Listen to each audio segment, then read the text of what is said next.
Yeah, we actually get a cake every time an animal is released. Because we're the happiest department. Yes, you definitely are.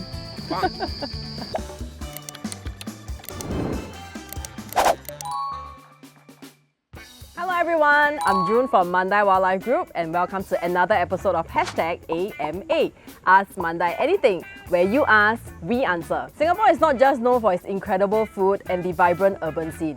It is also home to a diverse array of wildlife like our playful otters, fascinating colugos, elusive pangolins and many more. However, with increasing human activities, some of these animals do find themselves in situations where they need help. Here with us today are Dr. Charlene and Qurratu. They are from our Veterinary Healthcare Team. They play vital roles in caring for our rescued wildlife. So seeing how you cared for, rehabilitated and released the animals back into the wild, it is incredibly heartwarming. How is the wildlife rescue situation like in Singapore and how frequent are these rescue operations? So wildlife rescues happen on a daily basis, and our partners, M Parks and Acres, certainly respond to rescues very frequently. There are also many other feedback given regarding wildlife situations that don't necessarily result in rescues. Shall we get started on the question? Yes. So what is your most memorable or special rescue case thus far? I cannot say the one close to my heart. Later everybody laugh at me. Q, actually a lot of people were interested in the junglefowl story. Would you like to share that? So the junglefowl came to us with issues in her legs. We had to do physiotherapy with her. We had to massage her legs. We had to help her stand. And eventually she managed to walk around the den. After a few days, she got transferred out to Acres. How do you motivate a junglefowl to move? So at first she was quite feisty. Every time we had our hands near her, she would just keep pecking at our hands. But then after a while, we managed to get her trust and she allowed us to pick her up and help her move her legs as well. I think the key was to annoy her, to get away from me. So if you see junglefowl in the wild, do you think you'll be able to recognize her or are you actively looking out for her? I know where she lives. No, I'm kidding. So what is the most interesting or special animal that has been rescued? The pangolin Barani was really special. So he came to us in 2018 actually with a broken thigh bone. It was highly suspicious that he had been involved in a motor vehicle accident. Working together with the team and our consultants, we pursued fracture repair. It was the first time, as far as we know, that it had ever been attempted in a pangolin. It's a very interesting and challenging case to manage. He made a full recovery and we're very thankful for that. What type of injuries are commonly found in the wildlife rescues that come to us? The most common injury will be trauma. So sometimes they get involved in traffic accidents, window strikes. So this is very common for the birds where they will just bump into buildings or high structures. Sometimes we also get animals coming in from injuries intentionally caused by humans. So these will be animals that will most likely be, unfortunately, get rescued from things like glue trap or that, accidentally get injured from doors. Sometimes snakes coming in that have been sprayed with insecticide. Okay, while the animals are under your care, how do you ensure that they don't lose their natural instincts to hunt, survive or look for food, particularly in the case of young animals? So typically for the younger ones, they love climbing on us. So what we try to do is just have boundaries. Try not to have physical contact unless absolutely necessary. Otherwise then they'll imprint on us and the connection will be harder to break off once they're ready to be released out into the wild. Even if they start to cry for us, we don't fall for it. So we just okay, never mind, one ear in, one ear out. No cuddly-wuddlies. Very, very firm.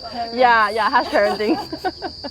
We are always very careful, in terms of our handling and our interactions, because we want them to get ready to go back into the wild and to be able to survive it and do well. So we try and bring the wild from the outside into the indoor so that they can investigate new things, display natural behaviors like foraging, climbing, and also getting the exercise and the fitness up, ready for release. We try to provision them with wild foods as much as we can. The team goes out and looks for wild fruits and leaves all the time. For the young animals, we might try and raise them at least in a pair. So for example, with the civets, they know what another civet looks like. The clingy animals are usually the birds and the mammals, right? Tend to be the mammals, especially, and the birds as well. Some species don't really care, and those ones where I guess we have a bit less of a challenge. For animals, they are naturally clingy. So how do you replicate that kind of environment for them to still have that warmth? That's actually a really good question. So for example, with the colugos, we provide natural mock.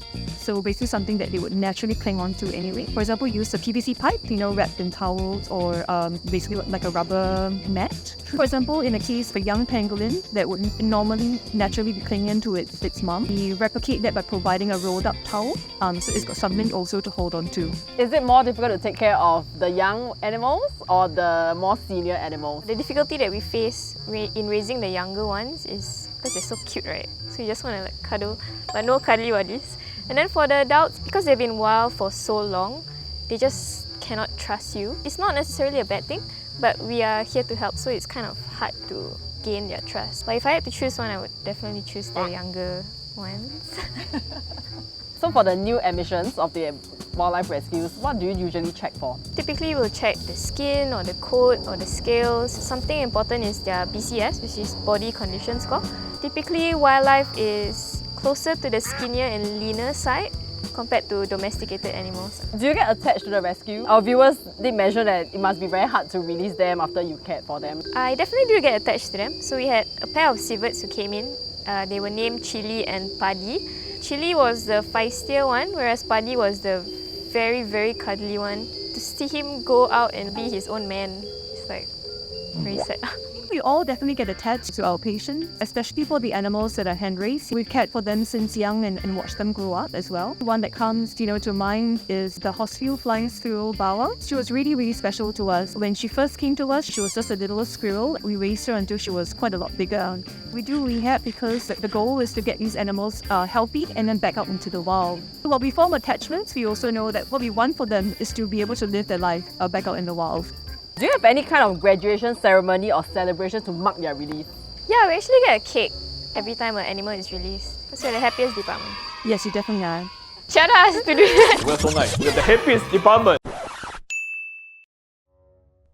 Oh really? The cake is not. No, it was a joke. we actually believe it. I want to say like, on a good day you might have, we went to get a lot of cakes. We're not expressive people. Yeah, so we celebrate on the inside.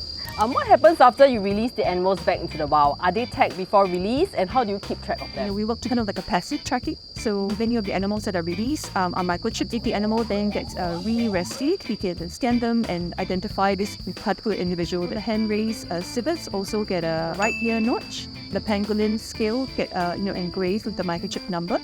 If they're spotted on a camera trap in the forest or they're sighted by a member of the public, we can still potentially identify such individuals as well. We've done telemetry, so active tracking of species such as the colugos and the pangolin. And we've also looked into things like tracking via satellite for some of the birds that have been released as well. So if we spot an injured wildlife in the wild, should we do anything about it, like call any hotlines? And so if you come across an injured wildlife, definitely keep your distance away from them. Call the hotlines for ACRES and NPA. Just continue to monitor the animal to ensure that it's still safe and that it's still present until help arrives. How long has Singapore Zoo been doing this rehab work?